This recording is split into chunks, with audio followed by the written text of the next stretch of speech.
Hey guys, Graham Stephan probably has the biggest personal finance channel on YouTube with over 2.6 million subscribers.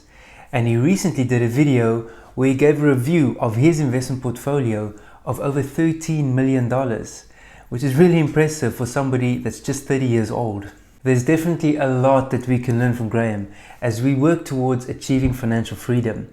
He started off not having gone to college, yet he's achieved amazing success from a young age. Drawing inspiration from people like Graham can be really powerful because it shows us what is possible for any of us. So let's take a look at his portfolio, how he makes so much money, and how we can take some of the strategies and apply it in our investment portfolios.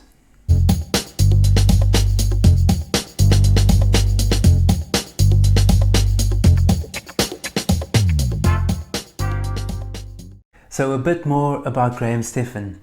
Well, Graham started his YouTube channel a few years ago and he's one of the first personal finance channels on YouTube, and since then he's become absolutely huge. Some of you may know him as the guy that comes up with these creative ways of asking people to smash the like button. So if you haven't done so yet, this is a good reminder for you to do so now. So I mentioned earlier that he's got over 2.6 million subscribers, and as a comparison, that's more than CNBC and Bloomberg have on their YouTube channels combined. So that's really impressive. And if you don't mind helping me grow my subscriber count and catch up to Graham, I've only got 2,599,671 subscribers to go. So I'm almost there. Graham started out as a real estate agent in Los Angeles, working for the Oppenheim Group, which some of you may have seen on the Netflix series Selling Sunset. But since then, he's been pivoting to become more of a full-time YouTuber. He's even started a second channel called The Graham Stephan Show, and more recently a podcast called The Iced Coffee Hour. And about a year ago, he reviewed his investment portfolio, which was at the time around $6 million. And here we are 1 year later, and his investment portfolio has more than doubled to over $13 million. And I'm curious, let's just dream a little bit. If you had $13 million, what would you do? Would you still keep your job? Let me know in the comment section. So you may be wondering, well, how is Graham so rich? Well, he's making between $150,000 and $250,000 every single month from his main YouTube channel. And that's not even counting his second channel and the podcast and selling online courses and working as an estate agent. And if you've watched some of his previous videos, you'll know that Graham is super frugal and he tries to save every single cent he can and invest it back into his portfolio. He saves 99% of all the money he makes. And that's one of the reasons why his wealth has just skyrocketed. So how does his portfolio look? And stick with me to the end because I'm going to compare it to my portfolio as well. So Graham recently did a video where he gave a breakdown of his investment portfolio of over $13 million.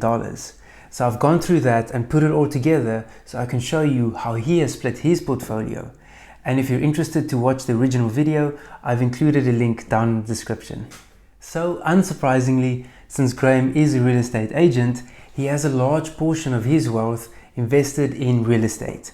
He owns 8 properties in the US, and they're predominantly in Los Angeles. But more recently, he bought a house in Las Vegas as well, which is where he relocated to. As you may have seen, there's been this huge migration of people leaving California and going to Texas and Nevada and Florida in particular. You've had people like Graham and Elon Musk and Joe Rogan and Ben Shapiro and many others leaving because of the high taxes and the high cost of living and just frustration with the local government. So Graham owns 8 properties in the US. And their total value is $8.45 million, which accounts for around 62% of his total investment portfolio. Those first 3 properties that he bought back in 2012 ended up being about to dip in the real estate market. So those investments have worked out really well for him, and that got him started on his investment journey. He also has stock investments, which are in ETFs or exchange traded funds, and he also has some individual stocks, and all of this together is around $2.6 million or 19% of his investment portfolio. Then he also has some cash and bonds to the value of $2.5 million or 18% of his investment portfolio. So if you bring it all together, you can see his portfolio looks like this. Graham has admitted that he's probably overly concentrated in real estate, and he's previously said that he wants to try and diversify his portfolio a bit more. Some people may find it strange to have more than 60% of your portfolio in real estate. But the thing is that Graham started investing in real estate back in 2012, and he's built up a portfolio where it's generating $15,000 of passive income every single month. So it makes sense that he has so much of his wealth in that asset class. And even if his YouTube income was to stop right now, he's still generating strong passive income from his properties.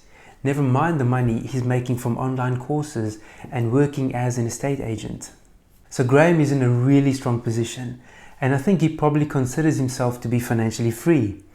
Now I wanted to take his portfolio and compare it to some others, and I recently did a video where I looked at some suggested portfolios from some of the biggest names in the investment world, people like Ray Dalio and Warren Buffett and Jack Bogle. So if you haven't watched that video yet, I've included a link down in the description for you in case you're interested. And in that video, I also shared my portfolio, which is a 40% allocation to real estate, 35% to stocks, and 25% to cash and bonds. So you can see that mine is a little bit more balanced than Graham's, but still I have quite a lot of exposure to real estate.